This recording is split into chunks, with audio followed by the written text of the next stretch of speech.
하나님의 말씀은 예레미야 9장 10에서 16절 말씀까지입니다. 1065 페이지.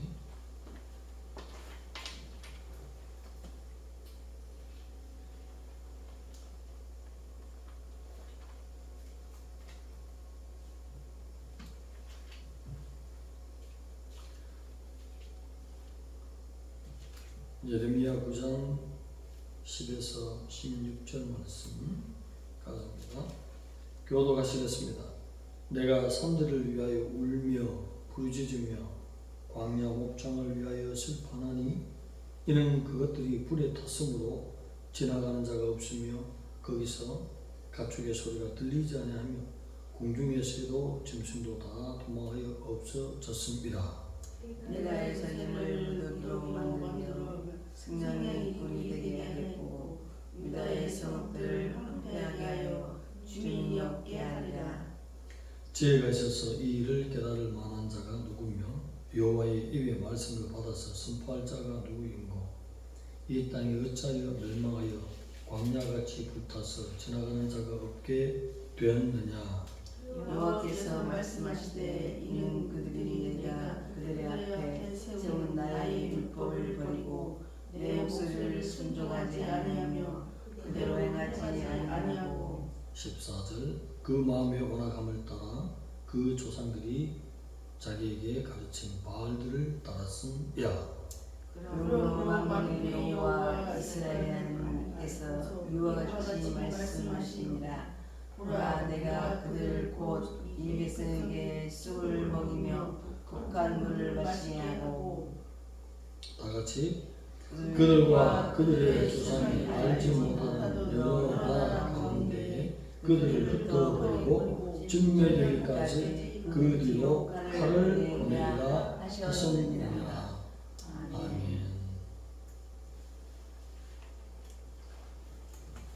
철저한 심판의 천명이라고 제목을 붙여봤습니다.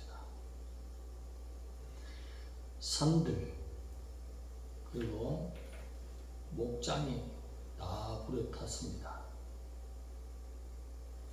이스라엘에 있어서 목축을 하는 그 목장이 다 탔다는 것은 경제적인 기반을 다 잃었다는 것입니다. 울며 라는 단어를 쓰고 있는데 이 네히라는 말은 자식을 잃어서 매우 극심하게 슬피 우는 모습을 울다라고 표현했습니다. 그만큼 고통스럽다는 것입니다. 그래서 가축이 한 마리도 남지 않다. 짐승떼가 다 도망가고 공중의 새도 다 도망갔다는 것입니다. 사람 살 곳이 못 되는 성읍이 된다는 것입니다. 그러면서 오늘 예루살렘을 무더기로 만들겠다. 그리고 승냥이 굴로 만들어버리겠다. 이 말씀은 문화적으로 새롭게 다시 번역할 수 있는 이미지를 예레미야는 남겨놓고 있습니다. 무슨 말씀이냐면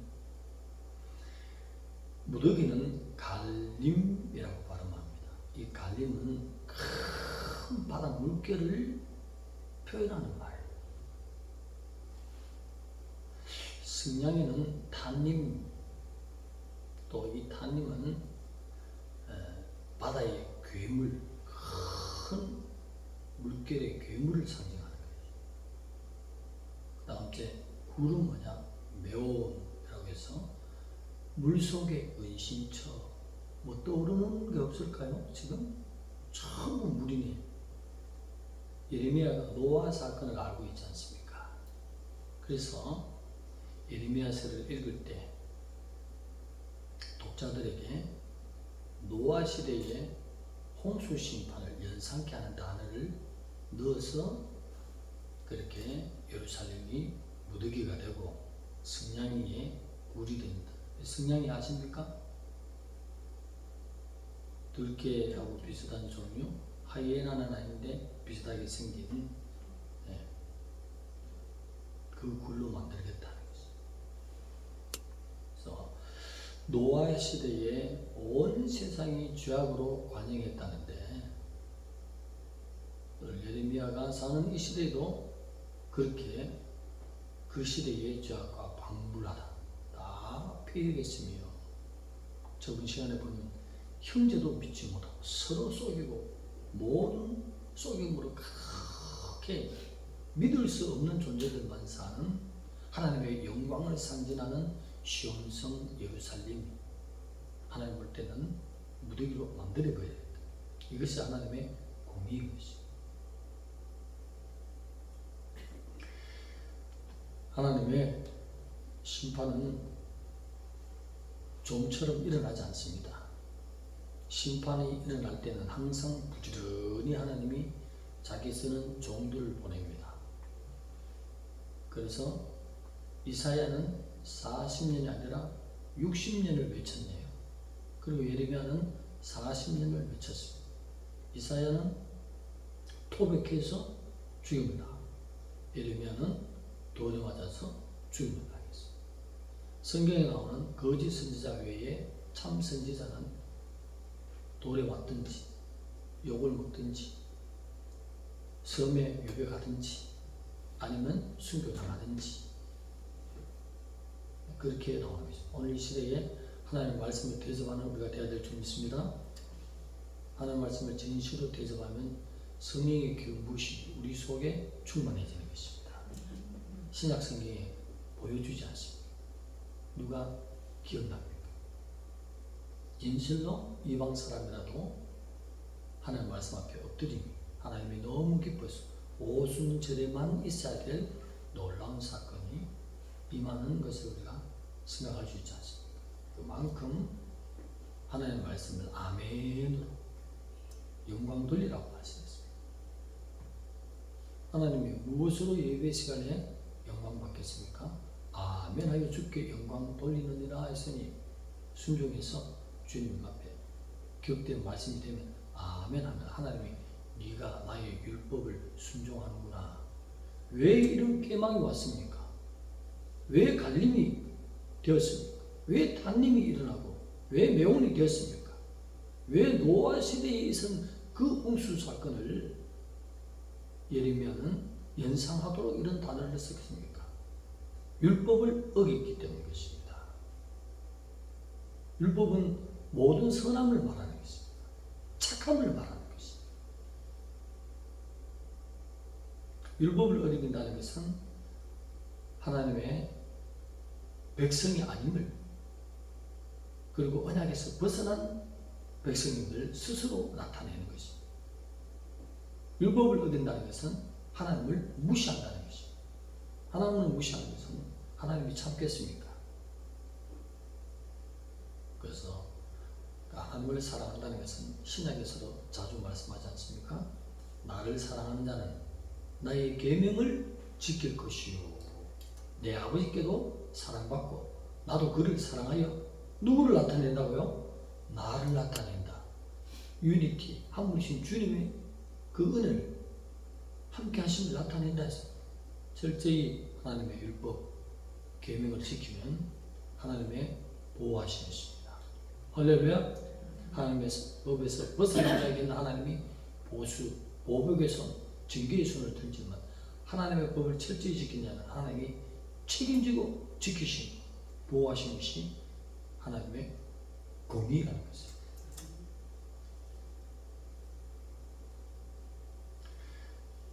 독한 쑥을 먹인다. 독한 물을 마신다. 그것은 바빌로니아를 불러서 전쟁의 징계로 하나님께서 모든 것을 고통으로 그리고 다 바빌론으로 끌고 가겠다는 독한 물인 것입니다. 독한 쑥인 것입니다. 오늘날에 하나님이 왜 우리에게 하나님의 법을 다시 지키라고 말씀하십니까?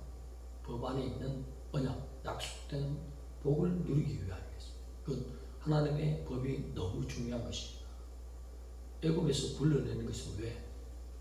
법을 지키지 않는 백성을 법을 지키라고 불러냈지 않습니까? 그래서 어디로 옮기는 것입니까? 가나안 땅으로 옮기는 것입니다. 적과 꿀이 흐르는 가나안 땅입니다. 조금만 수고하면 넘치는 과일과 그 옥토에서 올라오는 곡물을 먹을 수 있도록 가나안으로 옮기는데, 그 옮겨지는 과정도 하나님의 율법, 법을 어기니 11길만 하면 갈 수 있는 거리를 몇 년 걸렸습니까? 43년 걸렸습니다. 누가 이기겠습니까? 하나님은 법을 주장하고 있습니다. 인생은 자유를 주장하고 있습니다. 하나님의 법 안에 들어야만이 참 자유가 있습니다. 법 밖에 벗어나면 어둠에게 잡히게 되고 영혼이 멸망하는 길밖에 없다는 사실입니다. 그렇게 어렵게 43년이 걸려서 적과 꿀이 흐르는 땅에 들어갔는데, 이제는 또 그만큼 법을 교육을 광야길에서 가르쳐줬는데도 법을 지키지 않아서 가나안 땅에서 추방당한다는 사실입니다. 하나님의 백성들 보세요. 400년 동안 애굽에서 묶여있다가 금방 가나안으로 옮겨진 것이 아니라 43년간 1세대는 초토화돼서 다 죽임을 당하고 법을 지킨, 믿음을 지킨 하나님이 인정할 수 있는 신앙자 요수아와 갈렙만 들어갔다는 사실을 기억해야 될 줄 믿습니다. 다시 주님 앞에 하나님이 볼 때 진정으로 하나님을 사랑하고 계명을 철저히 지키는 자, 법 안에 도는 자만이 들어올리는 것입니다. 나머지는 가짜라는 것입니다. 그래서 처절하게 오늘 말씀도 갈림, 단림, 매온이라는 단어를 써서 큰 물결, 엄청난 물결, 바다의 그 물결의 괴물, 바다에 있는 어떤 은신처, 노아 시대를 연상케 하는 그 홍수 때의 심판을 이중적으로 말씀으로 보여줄 수 있도록 예레미야는 단어들을 쓰고 있다는 것입니다. 오늘날도 주님이 친히 말씀하시기를 내가 올 때는 노아의 때와 뭐라고? 같다고 했잖아요. 하나님을 이기겠습니까? 지금은 광야 시대와 같은 인생을 살고 있습니다. 누가 인정을 받았습니까? 요호수아와 갈렙만이 인정받았다는 사실인 것입니다. 반드시 기억해야 될 것입니다. 주님은 노아의 때도 노아의 가족만 살렸다고 말씀했습니다. 예레미야 시대도 주님은 노아의 시대의 홍수 심판을 기억하도록 예루살렘을 무더기로 만들고 승양 위에 굴로 만들겠다. 그 말은 뭐죠? 노아 홍수 사건이 기억나는 단어들을 쓰고 있다는 것입니다.